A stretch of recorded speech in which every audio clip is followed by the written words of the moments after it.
Hey, what is going on, fellow captains? It is Muse, and we are back with another off meta, and they do not get much more off meta than this.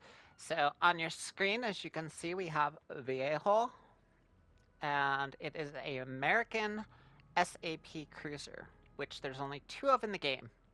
So, we are going to get into it because this is super off meta. So for the overview, we have reloader, faster reload speed, agile, which we'll get into, and nimble aim. What Vallejo is a variant of a Worcester class cruiser. It does have differences from Worcester, and we will get into those. So the other SAP cruiser is San Diego, and San Diego is an Atlanta hull, which is tier 6, moved into a tier 7, and then given SAP instead of the HE. Vallejo is a Worcester class cruiser.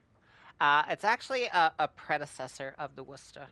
Um, Basically, like you have Florida was a prototype that ended up becoming North Carolina. For Vallejo, it ended up becoming the Worcester. Um,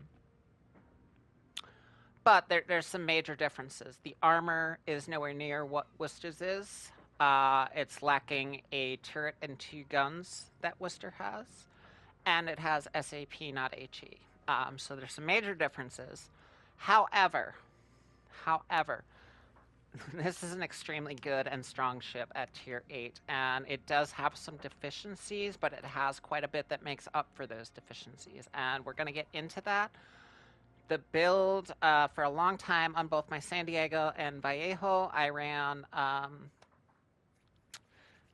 Montpelier AA build, and I was looking for something like I wanted to lean into the sap. So I ended up coming up with a build for the sap to enhance the sap. Now, if you don't have the commander I use, there's a very specific reason I use that commander, and when we get to the commander, I'll explain what you can replace it with. And also, if you don't have the commanders for the inspirations for the sap, you can lean into the AP. The AP is extremely strong on this ship. When we get to the gameplay, you will see what it does right off the get-go. So that's all I have for you. We're going to move into the actual build itself now and the discussion on the build and get to that.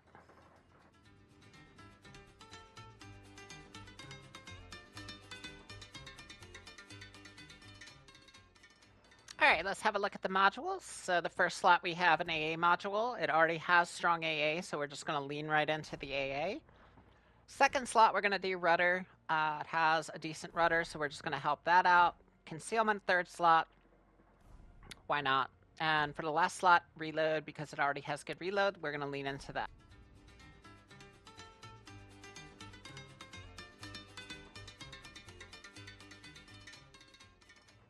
Then we're going to have a look at the loadout.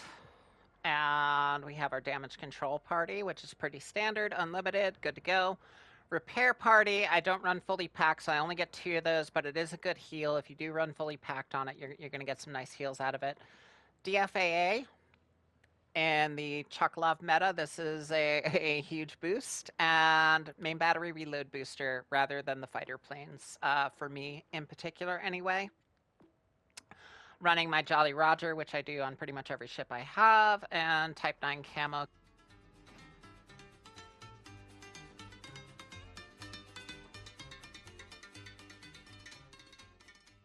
Alright, getting into the stats, we have 44,000 hit points. Armor we'll get to in a second. 4% torpedo reduction. Don't take torps, they are deadly. Guns, we have 10 152 millimeters, 15.5 range, 4.8 reload, 8.1 turn time. AP does 3200, and the SAP is going to do 3657. Spicy. And then we're going to move on into the AA. This thing has very, very nice natural AA. If you add to it at all, it just gets that much better. Absolutely fantastic AA ship, especially in the Chocolov meta. So, yes, great. We love it. Maneuverability is going to be 33.5 knots, 740 turning circle, and 6.7 rudder. So it is like you can change directions quickly, but if you need to make a gamer turn, that 740 turning circle is going to hurt. So just really time your gamer turns well.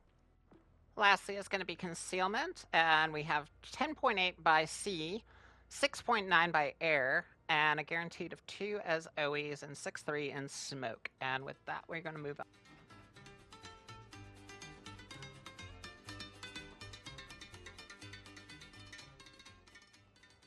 Getting into the armor, while this ship is a predecessor to Worcester, it does not have Worcester armor.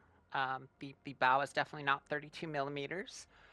What it does have is a fairly nice belt. That is primarily how I use this thing, is belt tanking. Belt tanking works phenomenal in this ship. It's fairly sturdy in that regards.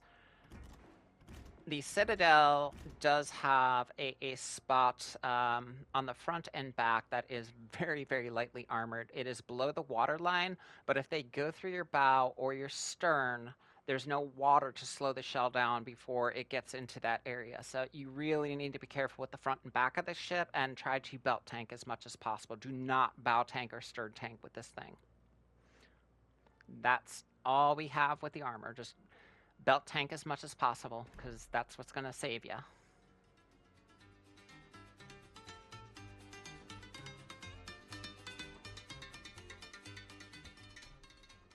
Alright, and then for our commander build, so I searched long and hard for a build that I really enjoyed on this ship. Now, I'm about to narrow it down to just my cruiser commanders here, and you can see I've got an extensive collection of American cruiser commanders, and they all have different things. What I didn't have was a dedicated SAP commander. Now, one of the issues I had with Vallejo is it doesn't get sonar and it doesn't get radar. So I experimented at first with a DD commander to get RF. And what I eventually found was our old friend Einstein, who I used to use on Pensacola in New Orleans. So that was part of what I wanted in my build, was to have RF, and then I also wanted to enhance the SAP. So that's where our build comes from. So Einstein's base trait is cruiser gun traverse speed. The first slot we do no fly zone, again leaning into that AA. And then moving down to the next spot here, we have intuitive, which is going to give us our RF, our perceptive, and be able to see DDs even though we don't have radar and sonar. And that is so good on this ship. So if you don't have Einstein, use a DD commander and just build them as best you can into a commander for cruisers. So third perk, we're running Sponge. That's going to give us a little bit more tankiness. That's going to protect our armaments. Last spot, we have Fixated. That's going to give us better grouping and dispersion. And for our legendary, we went with Refill Station. The other option is basically leaning into the tankiness and giving you better damage control. So we went for the offensive option, which is the Refill Station. Inspirations, Mimbelli for the reload, and then Zara to get our AP as spicy as it is. We really enjoy that sap on this thing. So yeah, that's going to be the build. If you don't have Zara, feel free to get Lucians and lean into the AP. If you don't have Einstein, just use one of the DD commanders.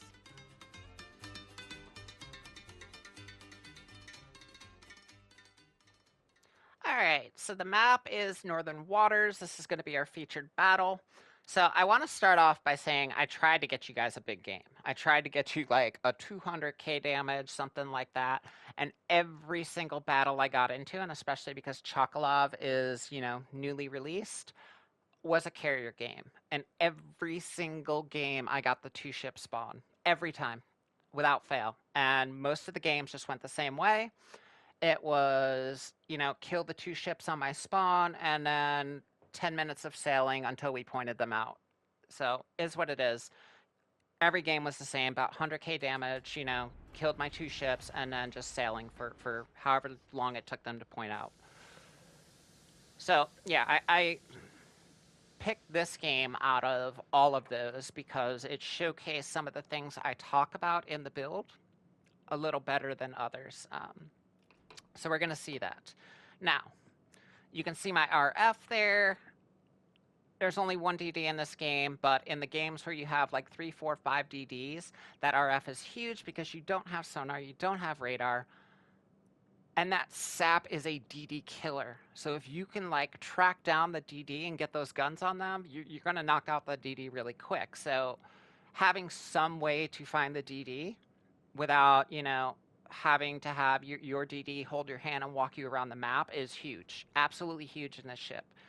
So if you don't have Einstein to get that perk on there, because I believe that's the only American cruiser commander that has the RF Perceptive Intuitive perk, then I would use a DD commander and get your Perceptive perk on there. Build it out as best you can. If you don't have Zara for the sap, go with Luchins for the AP. AP on this thing is very nasty, and we're about to see it right here. Come into action. Shimanto has no idea what's around this corner, and he's about to walk around this corner. I have RF, so I can see him coming, and I'm going to set myself up for that. Like, you can see me looking at the RF right here. So what do? We're going to get our guns flipped around here. We're going to put our nose towards Alpha, because when we get spotted, that's most likely where the fire is going to come from. So that's where we're kind of most concerned with. It's going to take their battleship a second to get around the corner, and here's Shimanto. And this poor Shimanto, like, he just sees me now, like, and yeah, just gets absolutely hammered on. That AP is just brutal, brutal, brutal. So if you lean into it, it's just as good as the sap. Now, we have to be a little cautious here because Musashi-san can do bad things to me. We are going to be able to go dark here in a second. And what I want to do is get tucked up into this corner and get the cap. So for DDs and cruisers, your priorities are spotting, capping, and then lastly, damage. I don't know how many people go out and just chase damage and they don't cap, they don't spot, they don't do anything that helps the team. That is, when you're in a DD or cruiser, that is your priority of things. Spotting first, capping second, and then damage lastly. So that's what we do. We came out, we put ourselves out in front of our battleship to get spots. We got into the cap to take the cap. And once we secure the cap, we were going to come out and do damage. So we're already sitting on 30k just off Shimanto because he got spanked. And now we're about to come out and farm this Republic. And if you watch what I'm doing, you can see what I'm talking about belt tanking. And we're going to put on a tanking clinic with this Republic. Republic is probably one of the nastiest battleships at Tier 8. Don't get me wrong, there's quite a few of them, but it is a very, very strong battleship at Tier 8. So the fact we're able to tank the Republic while just absolutely farming him is a really beautiful thing. We are going to take some damage off. There's a Navarin that's going to come from the mid. He's going to HE us, and that's where most of the damage we take is going to come from. As you can see, Republic gets a decent little shot in there, but not anything huge, not, crazy citadels or anything like that. And we are just farming him with that sap. He is fairly well angled over there, so I really don't want to throw the AP down that way. I don't expect to get too much out of it other than superstructure, and that sap is just really good at chewing people up. So we're just going to sit on the sap and just farm away and, keep our angle, keep our belt, and just maintain our HP pool. There you see the Navarin throwing HE, sets me on fire. We just immediately DC it out, stay on the Republic. We are going out. Eventually, we're going to get out of range right as this Republic is ready to die, which is sad because I don't get the kill on him, but it doesn't matter because once he goes down, this side is pretty much ours. We already have the cap. I've got a healthy battleship over here. I'm pretty healthy. And Navarin's whole thing is like secondaries. So if you're not in secondary range for the Navarin, he's not really a threat. Don't get me wrong, he's got battleship guns, they can hurt, but his primary thing is secondaries, and we are nowhere near his secondary range, so that puts him at a huge disadvantage in the fight. You can see Republic goes dark. I'm still spotted, but I need to get this turn off and start coming back in. We've gone too far out. You can see my battleship coming up now. He's just been on that corner the whole time supporting me, which is awesome. I appreciate it. The carrier was giving me support. And now we're going to come back in. And I was kind of glad to see the Navarin come in because I was like, oh, yay, more available damage. I can get a bigger game than 100K. And somebody absolutely just deletes the Navarin. So I didn't even, get that. So just basically the first 2 ships we started with is all I got to farm. Like here, you're going to see we start farming this Navarin and then somebody just ends him. And it's unfortunate because I really tried hard to get something more. I think that the highest game I got was like 120K. And again, it was just because I kept getting carrier games and I kept getting that 2-ship spawn. And I just couldn't get much out of it. Like every time, once I killed our 2 ships, it's sailing across the map until they're pointed out. So yeah, like I'm all excited here thinking I'm gonna farm some damage. I'm like, yeah, I can finally get something better. And then no, somebody's just gonna absolutely end this Navarin and send him to the, as Fresh Potato likes to say, send him to the Shadow Realm. And that's what happens. He goes very quickly to the Shadow Realm, and it's a bad day for him. It should be right around here somewhere. There should be a big salvo coming in and just ending this guy. But yeah, I was so excited. There it is. Goodbye. I was so excited to see him come over there because I was like, oh, there's finally more available damage. And then, yeah, somebody just yoinked it from me. You can't have damage, Muse. Get out of here. So we don't have much left to do. We're out on this far flank. We have all 3 caps. There's only a couple ships left. And this is what pretty much every game was. I tried my best to get, a really big Vallejo game, and just I kept getting the same exact setup, just game after game after game. And I finally gave up, and I was just like, all right, let me pull the best one. And I kind of featured this one because it showcases the AP on the Shimanto, it showcases the SAP on the Republic, and it showcases the, tanking ability of the ship. So that was kind of the best of the litter. And then this is just literally a sailing simulator at this point. So I'm gonna use this time while we just sail across the map till they point out to reiterate some things.